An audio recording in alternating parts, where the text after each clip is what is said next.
When people hurt you, my dear friends, remember this. It is for two reasons. The first reason is, it is because they are selfish. Just like you, just like all of us, we know that all of us are selfish. All of us are self-centered. Dahil inaasam mo, ginugusto mo yung sayo, pag hindi mo nakuha, minsan, makukuha mong saktan ng iba para lang makuha yung gusto mo. Huwag mong iisipin na ayaw ka ng ibang tao kaya sinasaktan ka nila. No, that is not the first reason why they hurt you. They hurt you because it is simply our broken nature. We are selfish. Kahit naman ikaw nakakasakit ka din sa ibang tao. Di po ba? Hindi lang ikaw ang sinasaktan nila. Ikaw din, aminin mo, nakakasakit ka din ng iba. Bakit? Kasi pati ikaw, makasarili ka. Amen? But the second reason why we hurt other people is because we are also hurt. Ang kasabihan nga, hurt people. Ang taong nasasaktan, hindi niya maiiwasan na makasakit siya sa iba. Kaya nga po, napakahalaga, pag nasaktan ka, dapat agad-agad na magpagaling ka. Dahil pag hindi mo pinagaling ang iyong sarili, pag hindi mo hinilom ang sugat ng iyong puso, masasaktan mo yung mga taong hindi naman talaga nakasakit sa'yo. Remember this very beautiful lesson that if you do not heal from what hurt you, you will bleed on people who did not cut you. Bakit napakainit ng ulo mo dyan sa iyong asawa? Dahil ba talaga may ginawa siya sa iyo? Minsan hindi. Minsan yung mister masyado lang stress, pressure sa trabaho, sinisigawan siya ng boss niya. Kaya nga pag umuwi, ang pinagbubuntungan niya ay ang kanyang asawa. Talaga bang makukulit, pasaway yung mga anak mo, kaya nga sinisigawan mo sila? Baka hindi. Baka nai-stress ka din, nape-pressure ka, napakaraming mong utang, napapahiya ka na dyan sa naniningil sa iyo, hindi ka naman makapaghiganti kasi kailangan mo na magpakumbaba ka dyan sa naniningil sa iyo. Sino pinupunterian mo? Sino pinapagalitan mo? Kanina mo inilalabas yung iyong sakit ng loob kung hindi sa iyong mga anak? Pag nasaktan tayo, mga kapatid, kailangan agad-agad tayo dapat magpagaling. And I think that is a very important question that we need to answer. How can we quickly heal from the hurts and pains of our hearts from within? Tatlong bagay po. Tandaan nyo ito. First one, do not absorb the negative things that they do to you. Do not absorb the negativities of life.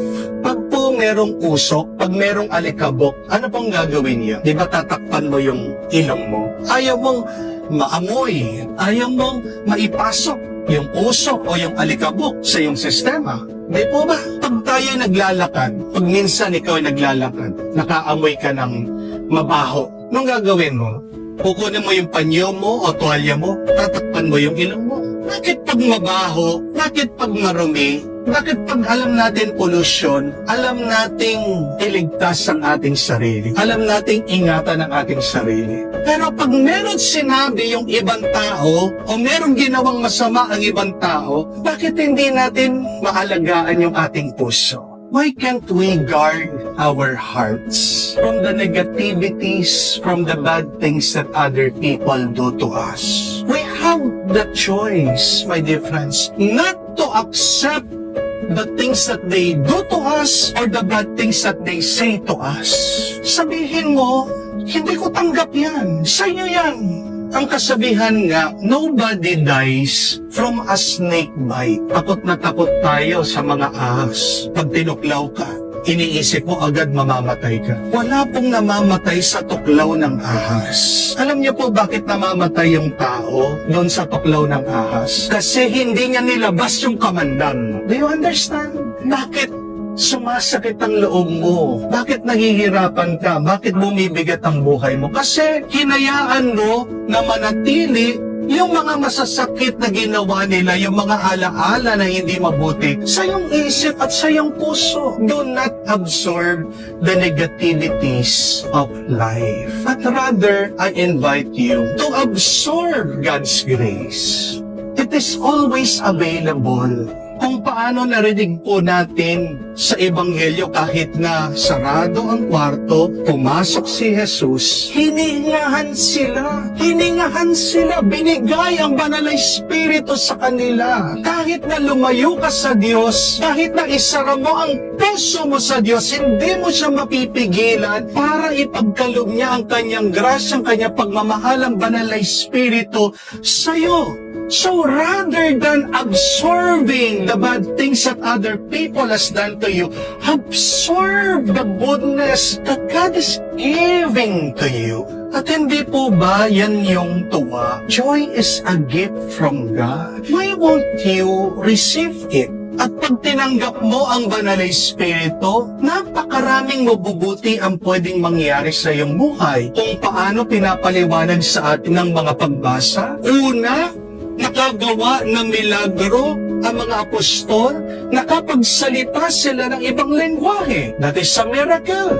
That is something extraordinary. Pangalawa, yung mga natatakot, bigla lumakas ang loob, bigla lumabas sila dun sa kanilang pinagtataguan na kwarto. They became courageous because of the Holy Spirit. And third, their sins were forgiven. Kung hindi ang banal na Espiritu ang iyong tatanggapin, imbes na makagawa ka ng himala, baka makakasira ka pa. Kung hindi ang banal na Espiritu ang iyong tatanggapin, baka manatili ka nang hihina sa iyong buhay. Kung hindi mo tatanggapin ang grasya ng Diyos, magiging mabigat ang iyong kalooban. To heal quickly, we need to stop absorbing the negativities and start absorbing, receiving God's grace, the Holy Spirit. Secondly, return good for what the evil that they have done. In other words, do not take revenge. Huwag kang maghihiganti. Tandaan niyo po ito.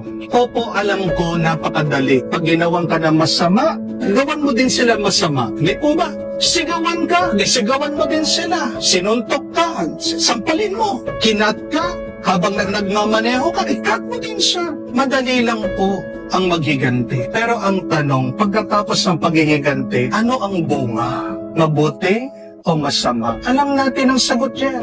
Remember, my dear friends, that all of our actions have a consequence. Ang iyong paghihiganti, babalik din sa iyo. A revenge is a boomerang. Though you may hit your enemy, it goes back to you. It will also hurt you. The better way so that you can heal from your hurt is to forgive. Tignan niyo po yung salitang yun, napakaganda. Forgive.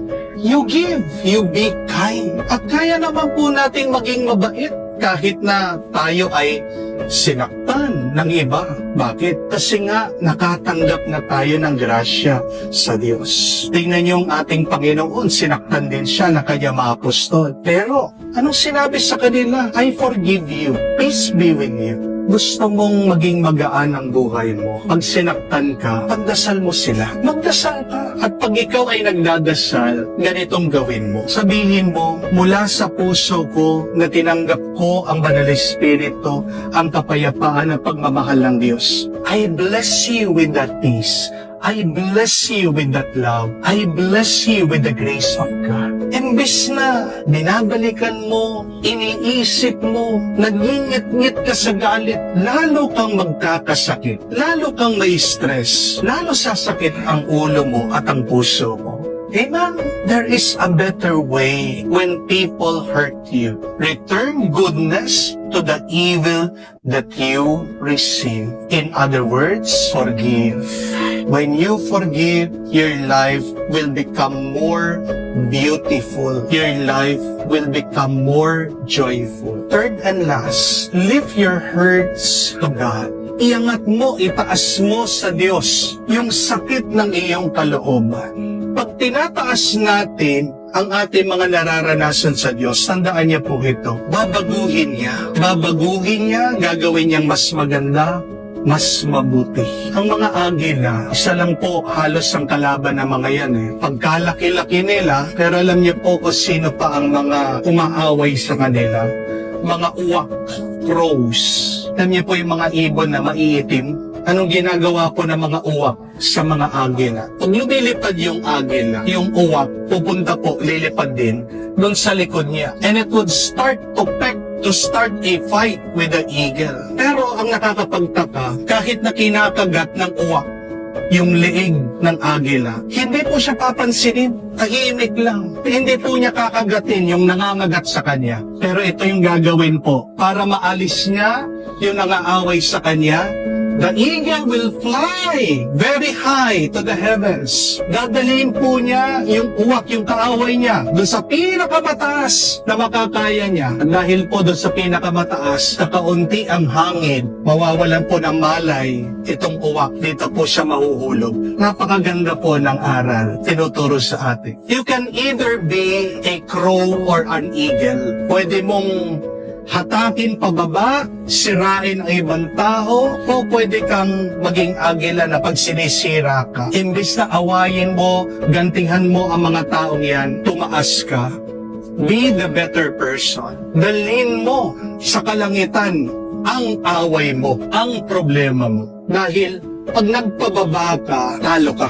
Amen? Anong man ang masakit na iyong nararamdaman, hindi mo kayang baguhin yan kung wala ang tulong at grasya ng Diyos. Amen? My dear friends, when you get hurt, you are just wounded. You are not dead.